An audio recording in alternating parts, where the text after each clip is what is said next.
इन महान शख्सियत ने प्रधानमंत्री पद की गरिमा को पिछले 6-7 साल में तार तार किया है। एक साथ सबका सत्यानाश। 17 सितंबर राष्ट्रीय बेरोजगार दिवस।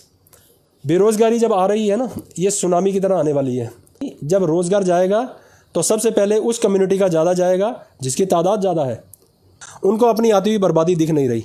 और इस बार जो मौत आने वाली है ना, वो तिल तिल करके मौत आने वाली है। जिस प्रकार से सरकार नीतियां लेके आ रही है कि चमगादड़ को ये लगता है कि उसने उल्टा लटक के दुनिया पलट दी, तो ये बेवकूफ़ी चमगादड़ की है।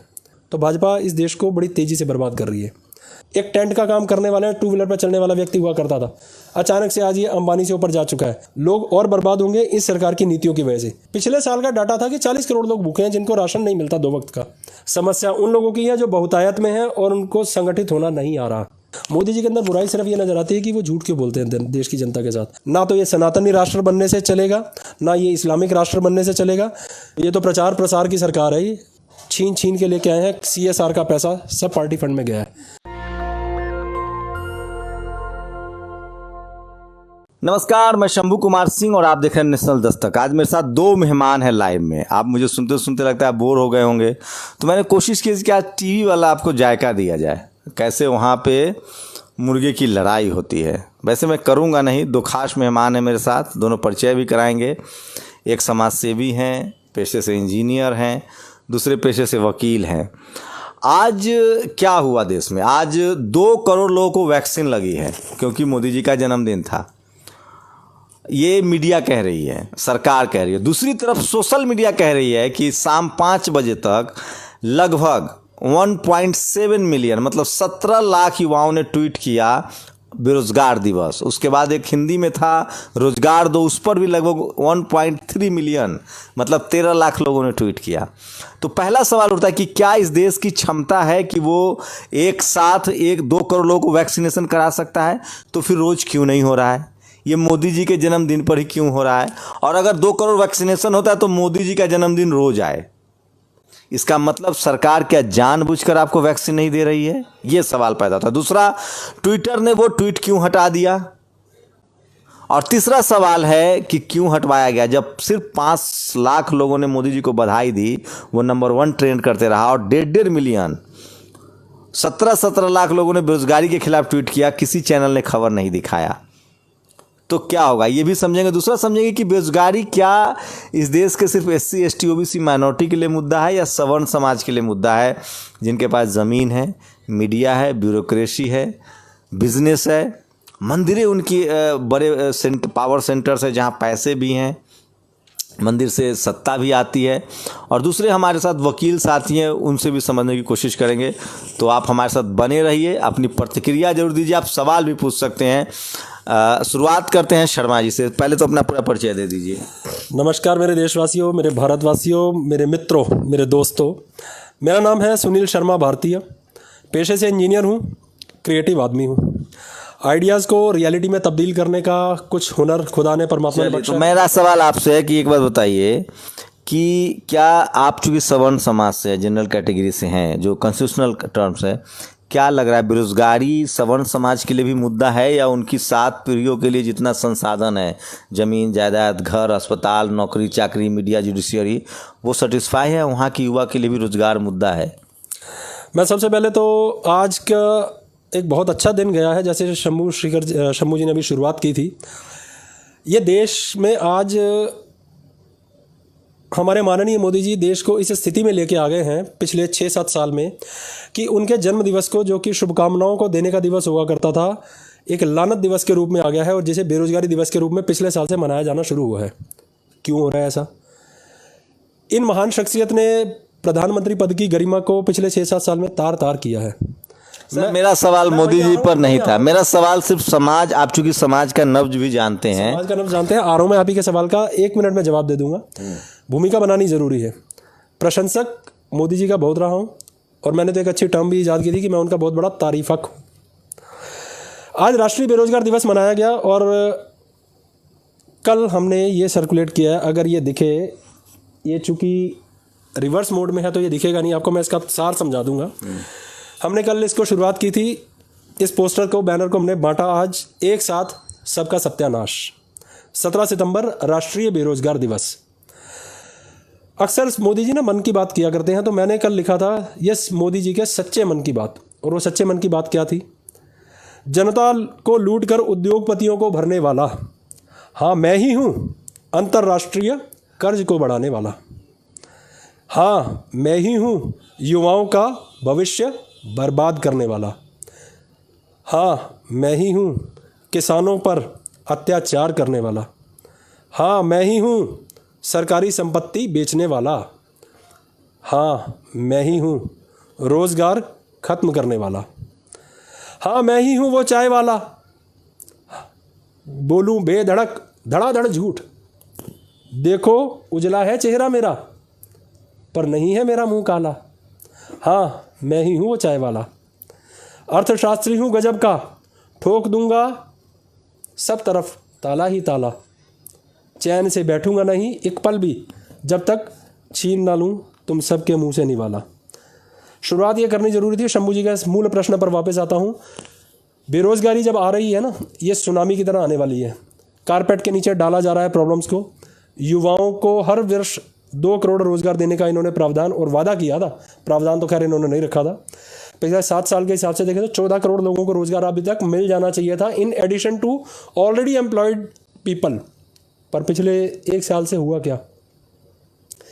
लगभग पिछले 2018 का अंत पर 2019 की शुरुआत में ही अर्थव्यवस्था की हालत खराब होनी शुरू हो चुकी थी। सर मेरा सवाल अलग था। वहां से शुरू हो चुकी थी, अब तो सुनामी के रूप में आने वाली है। आज 2 करोड़ का इन्होंने जिक्र किया ना, जो क्या बांटा गया जी, वैक्सीनेशन 2 करोड़ से कहीं ज़्यादा बधाई के रूप में लानत भेजी गई है आज मोदी जी को। किस रूप में भेजी गई है? पोस्ट कार्ड्स गए हैं इस तरीके से। पूरे देश से युवाओं ने पोस्ट कार्ड भेजे हैं और उसके ऊपर एक सिंपल सा मैसेज लिखा है, डियर मोदी जी रोज़गार दो या कुर्सी छोड़ दो। क्योंकि ये मोदी सरकार, और 2019 के इलेक्शन में उन्होंने कहा था कि मुझे वोट दो, वोट दोगे मुझे वोट मिलेगा। तो हर चीज़ का क्रेडिट उनके ऊपर है। आज युवा सड़कों पर बेरोज़गार, हताश, बेसहारा भी है, परेशान भी है। और इसमें इन्होंने दलित और सवर्ण की बात कर दी शंभू जी ने, लेकिन ऐसा है नहीं। जब रोज़गार जाएगा तो सबसे पहले उस कम्युनिटी का ज़्यादा जाएगा जिसकी तादाद ज़्यादा है, और उसका भी जाएगा अंत में। क्योंकि मैं इंडस्ट्रियल सेक्टर से जुड़ा हुआ हूँ और मैं पिछले 1 साल से देख रहा हूँ कि मैं सर्विसेज देता रहा हूँ इंडस्ट्री को। जिन लोगों की 2-2, 3-3 फैक्ट्री हुआ करती थी, बंद होकर एक फैक्ट्री पर पहुंच गए। मतलब जो देखिए, भारत एक जाति प्रधान देश है सर। यहाँ पहले बिजनेस, अब तो सबको अधिकार है, संविधान लागू है, लेकिन पहले बिजनेसमैन वैश्य समाज के पास था। मेरा सवाल सिंपल है, इससे इनकार नहीं कर सकते हैं कि इस देश में जो जनरल कैटेगरी के लोग हैं, चाहे वो जो ब्राह्मण समाज के लोग हो, प्रभु समाज के लोग हो, ठाकुर समाज के लोग हो, बनिया समाज, वैश्य समाज के लोग हो और कैश समाज के लोग, उनके पास ज़्यादा नौकरी है। मैं SC ST OBC माइनॉरिटी की बात कर लूँगा। मैं सिर्फ समझ रहा हूँ कि आप कैसे देख रहे हैं जो बीजेपी को, जिन लोगों ने राम मंदिर के लिए वोट दिया था, मुसलमानों को टाइट करने के लिए वोट दिया था और आरक्षण खत्म करने के लिए वोट दिया था, क्या वो भी बेरोजगारी की चपेट में आ रहे हैं? आपका, चूंकि आप उस समाज से हैं, उसके साथ ज़्यादा उठना बैठना है। बेरोजगारी की चपेट में तो वो आ रहे हैं, पर ऐसे नासमझ बना दिए गए या वो नासमझ थे, ये एक विवाद का विषय हो जाएगा और एक लंबा डिस्कशन चला जाएगा। लेकिन उनको अपनी आती हुई बर्बादी दिख नहीं रही, मुझे दिख रही है उनके आने वाली बर्बादी। इसलिए पिछले 2 साल से मुखर होकर इस सरकार की गलत नीतियों का विरोध हम कर रहे हैं। पहले समर्थक थे आप मोदी जी के? मैं 2017 तक तो बड़ा जबरदस्त समर्थक था इनका। तो आप मान लीजिए आप ठीक है, लेकिन आपको क्या लग रहा है जो सवर्ण समाज के युवा, जो जनरल कैटेगरी, जो कंस्टिट्यूशनल टर्म्स है, उसके युवा अपनी भी नौकरी की उनकी चिंता नहीं है, या उनके पास ऑप्शन है, उनकी 7 पुश्तें खा सकती है, शहर में ज़मीन है, बिजनेस है, मीडिया, जुडिशियरी, नौकरी है, प्राइवेटाइजेशन में भी उनका है, बिजनेस भी कर लेंगे, पूंजी है, इसलिए उनको ज़्यादा फर्क नहीं पड़ता है? ऐसी एक परसेप्शन तो जरूर क्रिएट की जा रही है कुछ लोगों द्वारा, लेकिन ऐसा है नहीं। बर्बादी आएगी तो सभी की तरफ आएगी। मौत आती है तो फिर वो किसी का रूप, किसी का चरित्र, किसी का वर्ग, किसी की क्लास नहीं देखती।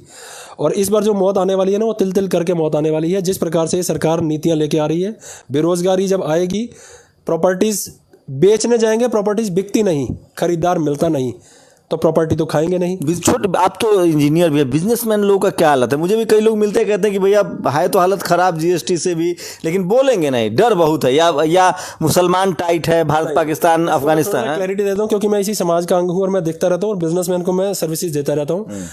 लोग ना थोड़े से डरते हैं कि वो मोदी का खौफ उनके अंदर ऐसा है। पर मैं उनको बोलता हूँ कि यार जब मेरे जैसा एक साधारण व्यक्ति बोलने का हुनर, बोलने का दम रख सकता है तो आपको डर किस बात का है? आपसे अगर नहीं बोला जाता ना तो मैं बनूंगा आपकी आवाज़।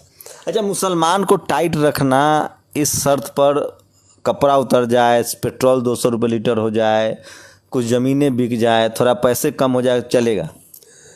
कुछ बेवकूफ़ों को ऐसा लगता है। और एक इसके ऊपर मैं एक ना थोड़ा सा गरिमा से हल्के एक शब्द बोलना चाहूँगा कि चमगादड़ को ये लगता है कि उसने उल्टा लटक के दुनिया पलट दी, तो ये बेवकूफ़ी चमगादड़ की है। दुनिया उल्टी नहीं है, सिर्फ वो उल्टा लटका हुआ है। शर्मा जी की इस बात से मैं सहमत हूँ कि जो बहुसंख्यक आबादी है उसकी नौकरी ज़्यादा जाएगी। मतलब कि जो SC ST OBC माइनॉरिटी है, जिसकी आबादी 90% है और जिसके पास न ज़मीन है, न बिज़नेस है, न कॉलेज एजुकेशन है, क्योंकि आपकी नस्लें अभी पढ़ना शुरू हुआ है, आप कॉलेज यूनिवर्सिटी में नहीं है, रिप्रेजेंटेशन आपका कम है। मेरे साथ वकील हैं, वो कैसे सोचते हैं इस बात को, उनसे समझने की कोशिश करेंगे। वकील साहब, आप लोग के लिए क्या मुद्दा है? क्या आपका जो schedule caste, schedule tribe, OBC पिछड़ा है, वो भी मुसलमान टाइट के नाम पर खुश है, या उसकी रोजी रोटी अब सामने आ रही क्योंकि वो तो रोज़ कमाने खाने वाला आदमी था? नहीं, ऐसा नहीं है। मुसलमानों के प्रति दलित समाज, पिछड़ा वर्ग के समाज का बहुत भाईचारा प्रेम है। वो बहुत भावना से और अपने तालमेल से अपना बने रहते हैं और बात करते हैं। ये जो नफ़रत जो फैला रहे हैं ये पॉलिटिकल लोग, जो बीजेपी में जो RSS के जो लोग हैं, ब्राह्मणिकल पीपल जो है, ये देश में नफ़रत फैला करके ये अपना खुद स्वयं सत्ता में बने रहना चाहते हैं और सुप्रीमेसी अपना बनाए थोपना चाहते हैं कि हम ही है इस देश में। मुसलमान है, दलित वर्ग है और पिछड़ा वर्ग है, वो लोग उन लोगों का जो ब्राह्मणिकल जो आज completely they are in the full force in the power in the centre also throughout all constitutional institutions में जो न्यायिक जुडिशरी में जो है उनका कब्जा हो गया, कंट्रोल हो गया। तो वो अपने अकॉर्डिंग जो है ना वो ऑपरेट कर रहे हैं, वो चला रहे हैं सभी संस्थाओं को और लगभग सभी संस्थाओं को वो बेच भी रहे हैं। तो इससे जो बेच रहे हैं, इसको प्राइवेटाइज कर रहे हैं।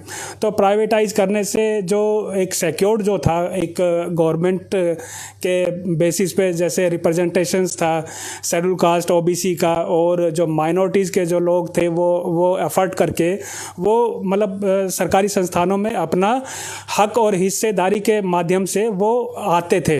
तो अब वो जो सरकारी नौकरियां है वो प्राइवेटाइज हो रही है, तो वो वहाँ से उनको बेरोज़गारी की तरफ वो बढ़ रहे हैं। देश में आज बेरोज़गार जो है बड़ी चरम सीमा पर है, वो लगातार बढ़ती जा रही है। जो ये इस सरकार ने जो बोला था, जो बीजेपी की सरकार और RSS की जो सरकार है, तो उन्होंने कितने अच्छे मतलब अच्छे दिन का जो वादे, मतलब बहुजन अफेक्टेड ज़्यादा हो रहे हैं। बहुत ज़्यादा।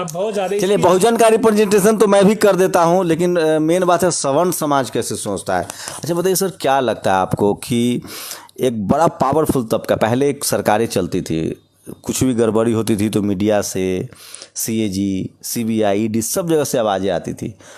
अभी कहीं से आवाज़ नहीं आ रही। सुप्रीम कोर्ट पहले निगलिजेंस लेता था, वो स्वतः संज्ञान लेता था, वो भी नहीं आ रही। और सारे पावर सेंटर्स पर मैं नाम कह के गिना सकता हूँ, CBI के हेड कौन है, ED के हेड कौन है, CAG के हेड कौन है। तो इसकी क्या वजह? अगर ये सरकार गड़बड़ होती तो कहीं से तो आवाज़ आती, या आप लोग हवा फैला रहे हैं? देखिए, ज़मीनी स्तर पर आप जुड़े रहते हो, आप रोज़ इधर उधर जाके अलग अलग जगहों पर रिपोर्टिंग करते रहते हो। तो अगर ये खामखा की हवा बनी होती है सोशल मीडिया पे तो आप ही इसे कंडेम कर देते। रियलिटी क्या है वो आप बताते रहते हो। अब बात करते हैं CBI, ED। ऐसा नहीं है कि ये मौजूदा भाजपा सरकार ही CBI और ED का प्रयोग कर रही है, और इनफैक्ट दुरुपयोग कर रही है। इससे पहले की कांग्रेस सरकार और कांग्रेस गठबंधन द्वारा सरकारों ने भी इनका प्रयोग अपने अपने हिसाब से किया है। फ़र्क सिर्फ ये आ जाता है कि कांग्रेस ने अगर देश को धीरे धीरे बर्बाद किया तो भाजपा इस देश को बड़ी तेज़ी से बर्बाद कर रही है। 40 साल का लगातार शासन तो कांग्रेस का इंडिपेंडेंट रहा है ना, उसके बाद दूसरी सरकारों के साथ रहा, लीड तो वही। आप लोग ये सवर्ण समाज कांग्रेस को क्यों छोड़ के बीजेपी के साथ आ गए? देखिए, मैं इस समय यहाँ पर एक सवर्ण समाज की हैसियत से तो नहीं बैठा हुआ, मैं एक साधारण भारतीय की हैसियत से बैठा हूँ।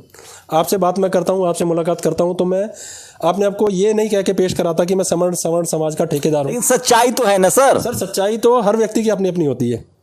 आप मेरे साथ बैठे हो, आपने मेरे साथ तो आप जैसे मैं मनोदशा बता रहा हूँ ना, मैं पिछड़े समाज से हूँ तो मैं उसकी बात ज़्यादा जानता हूँ। आप सवर्ण समाज से हैं, सवर्ण समाज बीजेपी का फेवरेट क्यों है? अगर सब कुछ बुरा कर रही है सरकार, अभी सवर्ण समाज को 10% रिजर्वेशन मिल गया इकोनॉमिक वीकर सेक्शन पे, मुसलमान टाइट है, आरक्षण का कंपनियां जो बेची जा रही निजीकरण है, उस पर समाज की क्या राय? आप अपनी राय मत दीजिए। चलिए, मैं अपनी राय क्यों ना दूं, मैं अपनी राय देने के लिए आया हूं यहाँ पर, मैं एज एन इंडिविजुअल आपसे बात कर रहा हूँ। तो लेकिन आप जहाँ उठते बैठ, देखिए इस देश में जाति देख के शादी होती है, इस देश में सारा सब कुछ मैट्रिमोनियल ऐड देखिए गाड़ी पर जाती है।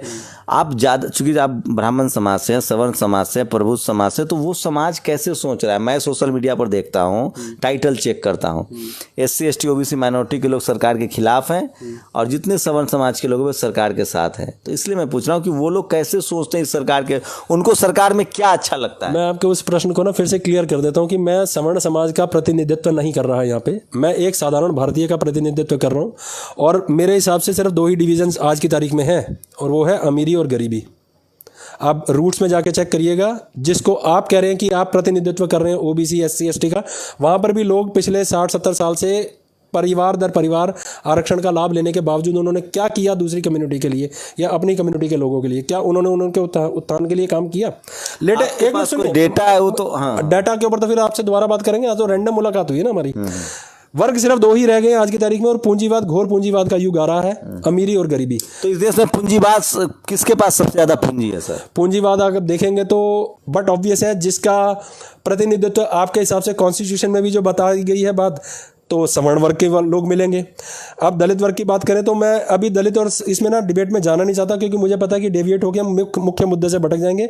और जो मैसेज मैं आज आपको देना चाह रहा हूँ वो सिर्फ यही है, बात आप अमीरी और गरीबी की करिए, और अमीर होता चला जा रहा है, गरीब और गरीब होता चला जा रहा है। जो नियम कानून इस समय बना दिए जा रहे हैं। अच्छा बताइए शर्मा जी, कोई शेड्यूल कास्ट का आदमी अमीर हो जाएगा तो जाति उसका पीछा छोड़ देगी? ये तो उस व्यक्ति के ऊपर निर्भर करता है कि वो कितनी प्रमुखता से, कितनी मुखरता से बात कर। सर बता रहा हूँ, ये घटना अभी की घटना है। गोरखपुर में सेम पोस्ट पर ब्राह्मण लड़की और दलित लड़का था, शादी कर ली, बकरी की तरह काट दिया गया सर। लड़की को? लड़का को इसी लड़का किस वर्ग? शेड्यूल कास्ट से था। अच्छा सर, अखबार में सबसे ज्यादा पढ़े लिखे लोग अंग्रेजी अखबार में ऐड देते हैं सर। वो साफ साफ लिखते हैं हमें, मैं I am Brahmins, I am Thakur. अभी तो SC ST OBC ऐड देने की हैसियत ही नहीं हुई है। आप नहीं मानते कि इस देश में सब कुछ जाति के हिसाब से तय होती है? देखिए, देश की मानसिकता तो पिछले कई हजारों सालों से बनी हुई है, वो बदलती तो है नहीं, धीरे धीरे बदलेगी। लेकिन हम एक नई मुहिम से जुड़े हुए हैं, भारतीयता की मुहिम। हमने तो ये मुहिम चलाई हुई है, हम कहते हैं कि आप अपने नाम के साथ भारतीय लगाइए, ये धीरे धीरे अपने कास्ट अपने नाम से हटाइए। जैसा मैंने अभी आपको अपना परिचय दिया था कि मेरा नाम है सुनील शर्मा भारतीय। अच्छा, एक सर्वे करते हैं, हाँ? 10 अपर कास्ट परिवार में जाते हैं, उसमें से आपको क्या अंदाजा है कितने लोग बीजेपी के समर्थक निकलेंगे और कितने लोग बीजेपी के खिलाफ? आज की तारीख में तो जितने लोग समर्थक थे, जिनके चक्षु खुले हुए हैं और जिनकी रीढ़ सीधी है, वो भाजपा का सपोर्ट नहीं कर रहे। क्यों नहीं कर रहे? क्योंकि जब तक अपनी रोजी रोटी के ऊपर बात नहीं आती, अपने घर के बर्तन बिकने की नौबत नहीं आती ना, तब तक सरकारों का अंध दामन थाम के चलने वाले लोगों की कतार भी कम नहीं। सवर्ण समाज के लिए भी गरीबी और भुखमरी मुद्दा है। तो भाई साहब, जब धंधा पानी सबका चौपट हो जाएगा, रोजगार के अवसर रहेंगे नहीं, तो क्या सवर्ण और क्या दलित और क्या कम्युनिटी, कौन सी दूसरी लोग, तीसरी लोग तो मोदी जी का तो पिसेंगे सभी। हाँ। और मोदी जी जो इस समय कर रहे हैं ना, वो गिने, मैं फिर से बोलता हूँ, जो मेरी एक जनरल स्टेटमेंट रहती है कि यह सरकार जनहित की सरकार नहीं है, यह धनहित की सरकार है। और धन भी गिने चुने उद्योगपतियों का है, जिनको 25 साल का इतिहास उठा के देख लीजिएगा। आज अडानी ज़्यादा चलता जा रहा है, 25 से 30 साल पहले का इतिहास उठा के देखिएगा। एक टेंट का काम करने वाले, 2 व्हीलर पर चलने वाला व्यक्ति हुआ करता था, अचानक से आज ये अंबानी से ऊपर जा चुका है।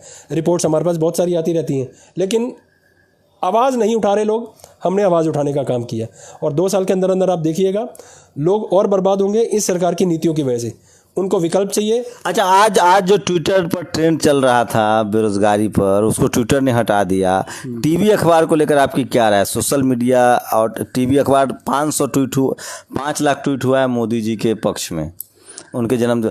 जन्मदिन पर, लेकिन उसको दिखा रहा है मीडिया, लेकिन जो 17 लाख 20 लाख, आप लोग तो खैर सीपी में कूपन भी बांट रहे थे, कहीं आप लोग को देशद्रोही और कट्टर हिंदू के लिस्ट से गायब कर दिया गया? देखिए जी, जिस दिन से हमने भारतीयता की शपथ ली थी ना, और इस सरकार का यानी मोदी सरकार का और यानी भाजपा सरकार का विरोध करना शुरू किया था, उसी दिन से हमारे को लोगों ने कहना शुरू कर दिया था ये गद्दार हैं, देशद्रोही हैं। आपको भी, जबकि आप ब्राह्मण कुल में पैदा हुए हैं। तो अब उनके लिए ब्राह्मण कुल क्या और क्या, एक भस्मासुर नामक राक्षस हुआ करता था ना। मतलब आपने मोदी का विरोध किया, आप ब्राह्मण कुल में, अच्छा आपका गोत्र क्या है?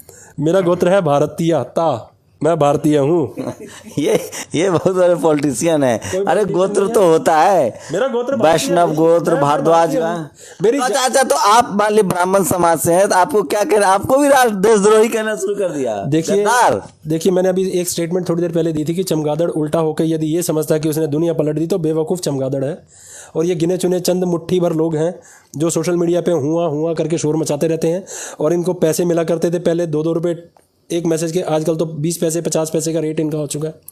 उसमें से भी बहुत सारे लोग विमुख हो गए हैं क्योंकि पैसे मिलते नहीं हैं।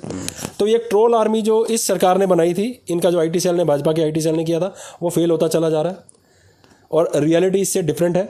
2019 का चुनाव इन्होंने एक प्रॉक्सी वॉर के रूप में लड़ा था ना, 2024 में ये क्या करने वाले हैं हमें वो भी पता है, आने वाले समय में हम आप सबको बताएंगे। अच्छा, आपको क्या लगता है, प्रधानमंत्री जी का जन्मदिन है, उन्होंने 2 करोड़ वैक्सीनेशन करवा दिया, इसका मतलब क्षमता है सरकार में, तो ये रोज काहे नहीं करवाते, रोज लोग को क्यों?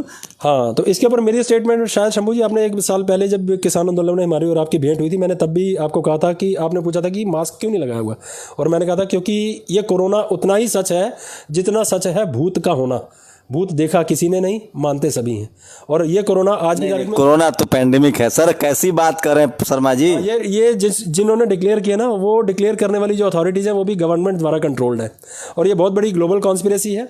अंधे के हाथ में बटेर लगना वाली कहावत है। 2019 के चुनाव के बाद 2019 का एंड होते होते इनकी हालत खराब हो चुकी थी। मोदी जी में आपको कुछ भी अच्छा नहीं लगता? कट्टर हिंदू हैं, सनातन धर्म की स्थापना करवा रहे हैं, नया संसद बनवा रहे हैं। प्रश्न मुझे बहुत अच्छा लगता है आपका कि मोदी जी के अंदर अच्छा है, मोदी जी की ऑडेसिटी बहुत है, मोदी जी प्रभावशाली नेता है, ये मुझे बड़ा अच्छा लगता है उनका।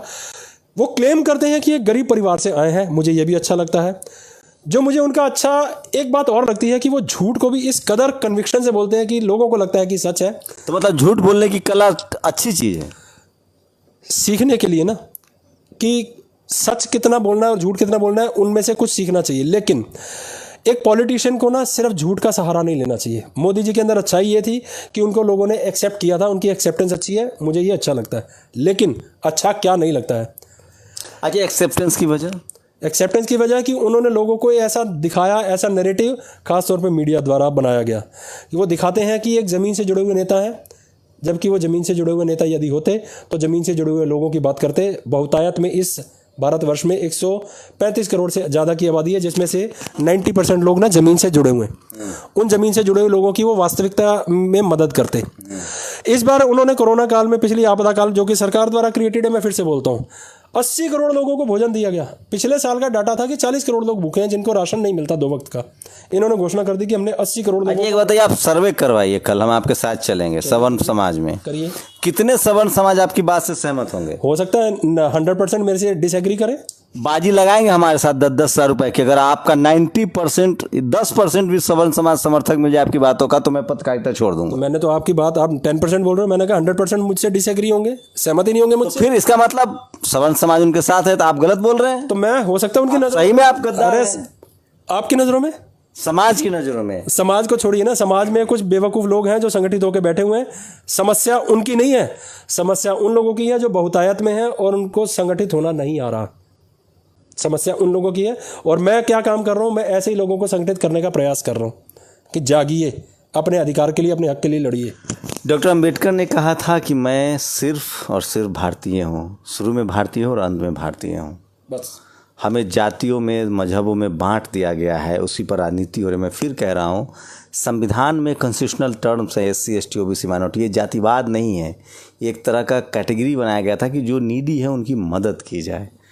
मैं फिर कह रहा हूँ, जिस दिन हम भारतीय नहीं हो पाएंगे बहुत बुरी स्थिति हो जाएगी। अच्छा, कोरोना में मान लीजिए वैक्सीनेशन 2 करोड़, आज मोदी जी का जन्मदिन था तो हो गया, तो रोज़ मोदी जी का जन्मदिन हो ताकि जल्दी वैक्सीनेशन खत्म हो जाए। तो अब अगर हम दो पहलू हैं इस बात को मानने के, यदि हम ये मान लें कि एक ही दिन में 2 करोड़ इन्होंने वैक्सीनेशन कर दी, तो बट ऑब्वियस है इतना दिन क्यों लगाए, पहले भी की जा सकती थी।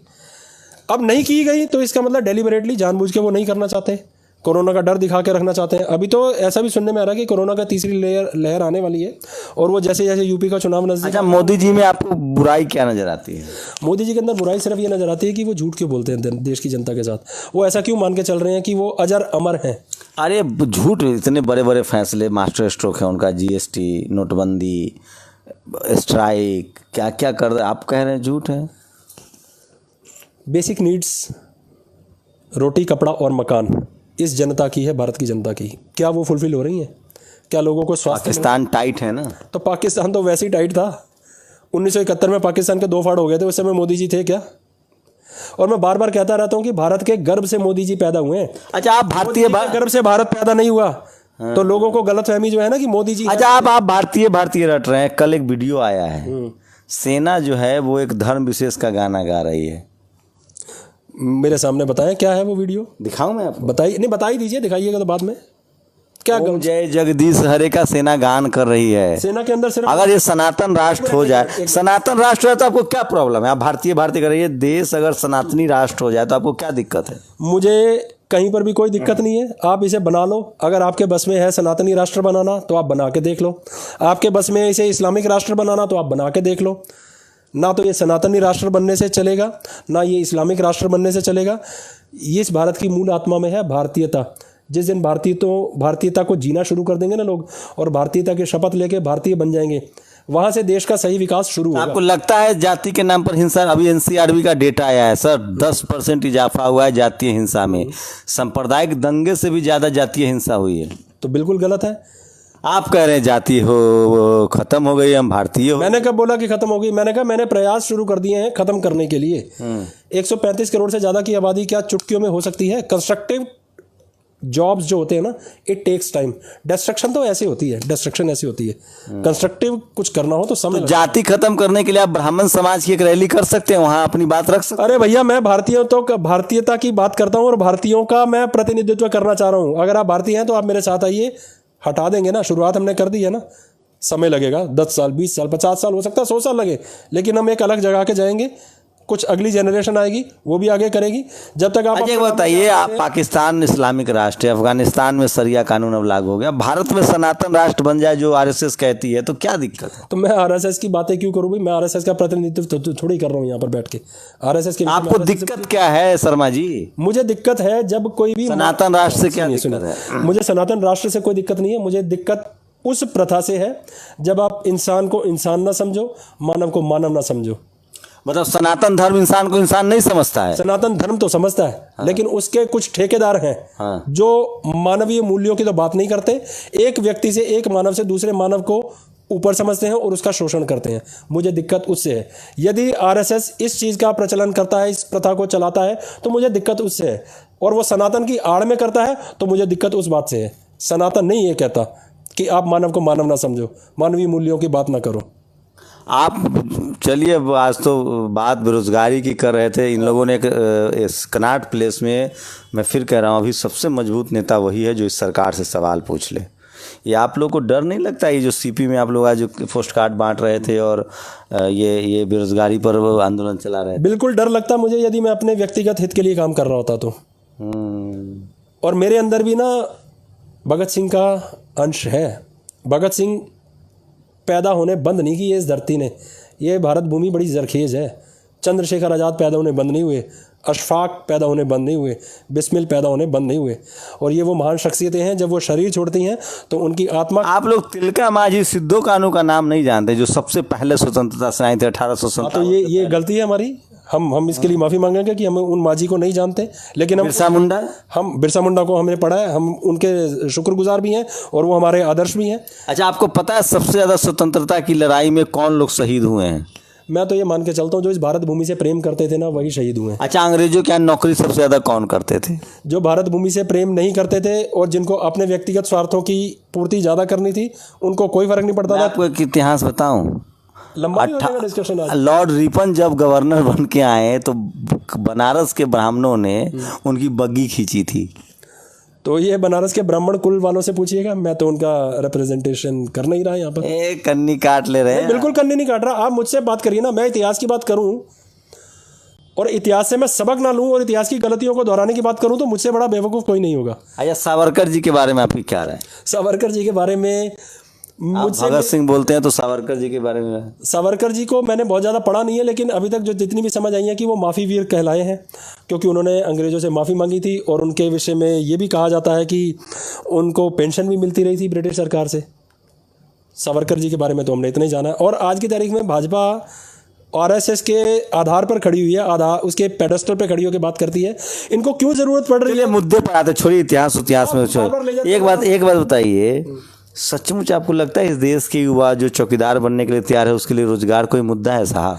नहीं, देखिए, युवा के पास ना अनुभव की कमी होती है। 20 से 21 साल 25 साल तक तो वो बेचारा अपनी एजुकेशन के अंदर लगा रहता है, और एजुकेशन हमारी ना लॉर्ड मैकाले से जो अभी बर्बाद हुई थी ना, वो आज तक सुधरी नहीं। अच्छा, लॉर्ड मैकाले ने बर्बाद किया, फिर आप मुझे ऐसे भारत में समान शिक्षा पद्धति पता है कब लागू हुई है? कब हुई है? भारत में पहला स्कूल कब खुला है सर? आप भी बता दीजिए। 1848 में स्कूल खुला ना? हाँ। उससे पहले क्या थे? क्या भारत के लोग अशिक्षित थे? अरे सर, जाति बनी हुई थी, ब्राह्मण समाज के अलावा किसी को पढ़ने का अधिकार नहीं था सर। चलिए फिर इतिहास में चले जाते हैं। हम बात करना चाहते हैं, मैकाले ने इस देश में आईपीसी बनाया, इंडियन पेनल कोड, उससे पहले पता है सर, वन व्यवस्था में, मनुस्मृति में। सुनिए आप ये देखिए ये है, यहाँ पढ़ाई लिखाई के मामले में संस्कृत सब भाषा की जननी है, जबकि भारत की ही पुरानी भाषा प्राकृत, तो बताइए, भारत की पुरानी भाषा जो है वो प्राकृत और पाली है।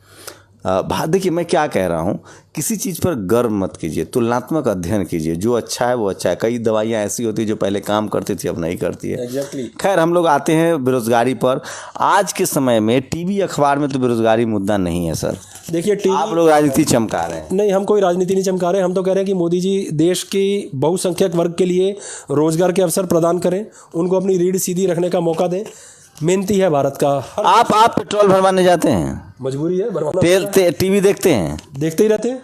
आप कहीं एक जगह है जहां मोदी जी के पोस्टर्स नहीं लगे हो, आप कह रहे हैं मोदी जी कुछ कर ही नहीं रहे? तो ये तो प्रचार प्रसार की सरकार है। ये मैंने फिर बोला ना कि ये धनहित की सरकार है, जनहित की सरकार है ही नहीं। जनता को भ्रमाना इनका काम है। देखिए, ये शर्मा जी है, मैं फिर कह रहा हूँ, इस देश में डेमोक्रेसी की जड़ें बहुत गहरी है। थोड़ा देर सवेर होता है, 400 सीटें जीतकर भी लोग सत्ता से बाहर हुए हैं, लेकिन इस बार कुछ मामला अलग है। मीडिया जिसमें मीडिया चलाने वाले जो लोग हैं, जो शर्मा जी की बिरादरी से सारे संपादक हैं, उनकी वैचारिक सहमति है इस सरकार के साथ due to caste and religion. मेरे साथ एक और पैनलिस्ट हैं, वकील साहब है, लास्ट लेंगे इनके सवाल। वकील साहब, शर्मा जी की आपने सारी बातें सुनी, क्या लगता है भारतीयता, जो डॉक्टर अम्बेडकर कह रहे थे कि हम सिर्फ उसी दिन देश का भला होगा जिस दिन हम सिर्फ भारतीय हो जाएंगे, अगर ऐसे सवर्ण समाज के लोग निकले तो कुछ स्थिति बदल सकती है? हाँ बिल्कुल, ये मानना पड़ेगा अपर कास्ट जैसे स्वर्ण समाज के लोगों को, उनको अपना जो एक एटीट्यूड है ना, जो बिहेवियर है, वो त्याग करना पड़ेगा। उनको बोलना पड़ेगा कि हम सब भारतीय हैं, और जो दूसरे जो शेड्यूल कास्ट ओबीसी के जो लोग हैं, भेदभाव करना बंद करना पड़ेगा। तो तब जाकर के देश आगे प्रगति करेगा, और देश जो है वर्ल्ड में जो है, India will be the super power and it can compete. तो आपको लगता है कोई अपनी सुपरमेसी छोड़ देगा? इसलिए SC ST OBC माइनॉरिटी के लोग कहाँ, आप लोग खुद टुकड़ों में बटे होंगे। नहीं, स्वर्ण समाज तो कभी नहीं छोड़ने के पक्ष में है, और वो आज भी मजबूत करने के लिए वो ये आज सत्ता में है, और सभी संवैधानिक संस्थाओं में इन्होंने कब्जा कर लिया। और ये बोलते हैं कि हमने अपने टैलेंट से किया है, काबिल से किया है, पढ़ाई लिखाई करके किया है। नहीं, मैं नहीं मानता। क्यों? इन्होंने इलीगली करा है, गैर संवैधानिक तो के माध्यम से इन्होंने ये यहाँ पर आ रहे हैं, नौकरियों में आ रहे हैं, जुडिशरी में आ रहे हैं। बताओ, जुडिशरी में टॉप जुडिशरी है इंडिया की, सुप्रीम कोर्ट, वहाँ पर कोई देखो किनका कब्जा है, वहाँ पर हमेशा मांग रहे। शर्मा जी, आप बताइए, ये भी वकील है देश के, इस तरह के शेड्यूल कास्ट से आरोप लगा रहे हैं, आपको क्या लगता है ये आरोप गलत है या इसमें सच्चाई है? देखिए जी, जैसा जिसका जीवन बीता होगा ना, वो उसके अनुभव वैसे ही होंगे। हो सकता है कि हमारे मित्र के साथ भेदभाव ज़्यादा हुए हो और इन्होंने उसको सीरियसली ले लिया हो। नहीं ऐसा नहीं, दरअसल भेदभाव ये मेरे साथ इंडिविजुअली नहीं है, निजी नहीं एक अच्छा ठीक है बताइए, हाँ बताइए हाँ। मैं आपको बता देता हूँ कि मैंने समाज की तस्वीर है, समाज में, मैं कहता हूँ समाज की तस्वीर बिगड़ी हुई है, लेकिन हम सिर्फ दोष नहीं दे सकते ना उसे, उसको सुधारने के लिए हमें कदम उठाने होंगे। मैं कदम उठा चुका हूँ, मैं जो काम कर रहा हूँ आप उस मेरे कामों का तरफदारी करिए या विरोध करिए। नहीं, सुधार करने के लिए वो पहल करते नहीं हैं। सुधार करने के लिए जो लोग सत्ता में हैं, जैसे आज सेंट्रल गवर्नमेंट में बीजेपी है और कांग्रेस भी रही है, तो कांग्रेस दोनों की लीडरशिप सवर्णों के पास है। हाँ, दोनों ब्राह्मण फैमिली रहे की मिली भगत है इसमें। और वो जो देश की जो बहुसंख्यक आबादी है, जो बहुजन समाज के लोग हैं, जो schedule caste, OBC and minorities के जो लोग हैं, आज देखिए उन्होंने उनकी वोट बैंक वोट लेते और उनको गरीब से गरीब बदतर जिंदगी दी है, बना दिया उन्होंने। कांग्रेस बीजेपी इसके लिए जिम्मेदार है, क्योंकि सिंस इंडिपेंडेंस करने की क्या जरूरत है, रास्ता बताइए। रास्ता ये है कि उनको उचित रिप्रेजेंटेशन मिले नौकरियों में। और आजकल नौकरी तो ख़त्म हो रही है। नहीं, एक सेकंड, मुझे कंप्लीट कर लेने दीजिए सर। तो असल में क्या है कि जो गवर्नमेंट सेक्टर है ना, उसमें जॉब ख़त्म हो रही है। अब है ना, आप बहुसंख्यक आबादी को, जो शेड्यूल कास्ट, ओबीसी, माइनॉरिटीज़ के लोगों को मैं चाहता हूँ कि उनको प्राइवेट जो सेक्टर में रिजर्वेशन के लिए उनको अपनी मांग प्रमुख और प्रखर आवाज़ में उन्होंने बुलंद करनी पड़ेगी और उनको मूवमेंट चलाना पड़ेगा और मिशन चलाना पड़ेगा कि प्राइवेट सेक्टर में जो कि आप सरकारी संस्थाओं को प्राइवेटाइज कर रहे हैं, उसमें हमारा ये बड़ा सवाल। एक सवाल शर्मा जी, आप निजीकरण के बारे में आपकी क्या राय है? सुनिश्चित किया जाए। देखिए, निजीकरण को इस सरकार ने तवज्जो कुछ ज़्यादा दे दी। निजीकरण गलत है नहीं, सिर्फ इसको सही या गलत की कैटेगरी में नहीं रखा जा सकता। समझिए ना जरा इसे, सब्जेक्टिव है ये। हाँ, सब्जेक्टिव है, क्योंकि थोड़ा सा इसकी रूट्स में उतरना जरूरी है। हाँ बताइए। ये निजीकरण जरूरत से ज़्यादा तेजी से कर देना गलत है। निजीकरण से विकास होता है, लेकिन वो विकास वन साइडेड नहीं होना चाहिए। सिर्फ और सिर्फ उस घराने का ही विकास नहीं होना चाहिए जो उस निजीकरण व्यवस्था में आके लाभान्वित होता है। आप लोगों को एजुकेट करिए, लोगों के रहन सहन का स्तर भी ऊपर उठाइए, उनके स्किल्स को डेवलप कराइए। और ये सारी जिम्मेदारी निजी सेक्टर के ऊपर अगर सरकार लगा दे कि आपको लोगों की लाइफ में बदलाव भी लेके आना है, अगर नहीं करेंगे तो आपके लाइसेंसेस रद्द कर दिए जाएंगे। सोशल रिस्पॉन्सिबिलिटी वो तो ऑलरेडी है सर है तो, लेकिन मैं बता देता हूँ ना, ये सरकार ने क्या किया, भाजपा सरकार ने बड़ी बड़ी कंपनीज के लोगों से संपर्क है हमारे। अभी एक लेटेस्ट एग्जांपल बताता हूँ। पीयूष गोयल जी छीन के लेके आए हैं CSR का पैसा, सब पार्टी फंड में गया है। और अब आप मेरे से पूछेंगे इसके तथ्य क्या हैं, इसके एविडेंसेस क्या हैं, तो वक्त आने दीजिए, ये भी पेश किए जाएंगे। क्या कह रहे थे आप सर? मैं ये एक छोटा सा एग्जांपल मैं आपके चैनल के माध्यम से मैं रखना चाहता हूँ। जैसे कि हम जानते हैं, या मतलब हम एक सर्वे कर सकते हैं। जैसे कनॉट प्लेस है, इतना इंडिया के सबसे पॉश एरिया है और बिजनेस शॉप है। तो यहाँ पर जितनी भी जो दुकानें हैं ना, इसमें हम एक सर्वे कर लेते हैं। इसमें ये सर्वे कर लेते हैं कि भाई कास्ट वाइज, कैटेगरी वाइज, भाई यहाँ पर कितने लोगों का यहाँ पर एक जो दुकान जो है, कितने SC ST OBC माइनॉरिटी और जनरल इसके, हाँ, जनरल की दुकानें हैं इसमें। तो उससे ये स्थिति साफ हो जाएगी देश की कि है ना, यहाँ पर जो शेड्यूल कास्ट, OBC के जो लोगों को यहाँ पर दुकानों में, बिजनेस में कोई रिप्रेजेंटेशन नहीं। ये सबसे बड़ा मुद्दा है। क्या ये ईश्वर की मर्जी थी कि इन लोगों को गरीब रखा जाए? ये कैसे हुआ शर्मा जी? ये ईश्वर की बात क्यों कर रहे हैं? ईश्वर कहाँ से आ गया बीच में? तो सनातन धर्म जो है वो कहता है, सनातन सभ्यता मानता हूँ मैं, धर्म तो ना, सनातन व्यवस्था कहती है, मनुस्मृति कहती है कि शूद्रों और अछूतों को, जिसको आज बाबा साहब ने SC ST OBC कहा है, उसको न संपत्ति रखने का अधिकार है, न बिजनेस करने का अधिकार। तो वो ये जो लाइनें लिखी गई अगर मनुस्मृति में, तो वो धिक्कार के योग्य हैं। हर मानव को यहाँ जिंदा रहने का, अपना भरण पोषण करने का पूर्ण अधिकार है। कुदरत को ईश्वर का रूप यदि मान लें, तो कुदरत ने ये संसाधन सभी के लिए उपलब्ध कराए हैं। कुछ मानवों ने, अगर क्या वजह लग रही है कि भारत में सवर्ण समाज का ही 90% संसाधनों पर कब्जा है? देखिए, पुरानी व्यवस्थाओं में बहुत सारी कमियां रही हैं, जिसकी वजह से बहुसंख्यक वर्ग वंचित भी रहा है। लेकिन जो वंचित वर्ग से उठे हुए लोग सरकार, अंबेडकर जी के द्वारा बनाए हुए नियमों के बाद अपने आप को जीवन स्तर को ऊपर उठाने में चले गए, उसका लाभ ले गए, उन्होंने कितना काम किया ये भी नहीं, लेकिन सवर्ण समाज जो शोषक समाज था उसने क्या किया वो बताइए। देखिए, अगर आप उनको शोषक समाज कह रहे हैं तो वो तो शोषण ही करेगा ना। जो शोषण कर रहा है तभी तो वो शोषक वर्ग कहलाता है। जो शोषित समाज है उसको भरोसा नहीं करना चाहिए शोषक पर। जैसे चूहा को कभी बिल्ली पर भरोसा नहीं करना चाहिए। नहीं, चूहा को बिल्ली पे भरोसा बिल्कुल नहीं करना चाहिए, वो करेगा तो मरेगा। ये जिस दिन इस देश के SC ST OBC और माइनॉरिटी के लोगों ने समझ लिया है, बात सोचिए, राजा राम मोहन राय इकलौते समाज सुधारक हुए हैं इस देश में जो सवर्ण समाज से थे। वो भी जब उनकी अपने घर में बारी और उनको जो सती प्रथा थी उसमें उनके रिश्तेदार की बारी आई थी। उसके बाद मुझे शर्मा जी मिले हैं जो कम से कम बात तो कर रहे हैं। इनका अतीत जो भी हो, भविष्य में क्या होगा मुझे नहीं पता, लेकिन मैं जब से इनसे मिला हूँ बहुत प्रभावित हूँ। हाँ, एक लास्ट, हाँ आप बोलिए पटके। जैसे कि मैं समझता हूँ कि यहाँ बहुसंख्यक आबादी है जो शेड्यूल कास्ट OBC जैसे माइनॉरिटीज़ है, तो वो रोज़ाना आंदोलन करते हैं, रोज़ाना चीखते चिल्लाते हैं किन से, जो लोग शोषण करते हैं, अत्याचार करते हैं, अन्याय करते हैं उनके ऊपर, और उनसे बोलते हैं कि हमारे साथ न्याय करें। तो मुझे नहीं लगता कि वो न्याय करेंगे। वो न्याय के पक्ष में है नहीं, ना तो उनका माइंडसेट है, ना उनका एटीट्यूड है, ना एक्शन है न्याय करने के पक्ष में, ना उनकी परवरिश करेक्टर भी नहीं है, करेक्टर नहीं। चलिए जाति का मुद्दा तो आ ही गया, कोई बात नहीं है। जाति प्रधान देश है भारत, कृषि प्रधान देश नहीं है। जो किसान है उसकी भी जाति है। तो इसमें न्याय तभी होगा, इसमें न्याय तभी होगा जब जुडिशरी में और जो कार्यपालिका जो है एग्जीक्यूटिव सब जगह डाइवर्सिटी हो, तभी सभी जगह। चलिए एक सवाल और हम लोग मुद्दे से भटक, आज बेरोजगारी मुद्दा था, बस वही सवाल एक बार फिर से। शर्मा जी, जनरल कैटेगरी के जो युवा हैं उनको इफेक्ट कर रहा है बेरोजगारी, या उनकी पुश्ते अभी बहुत, उनके पास बहुत संसाधन, उनको कोई फर्क नहीं पड़ रहा है? देखिए, बेरोजगारी तो सभी को इफेक्ट करेगी, किसी को देर से किसी को जल्दी।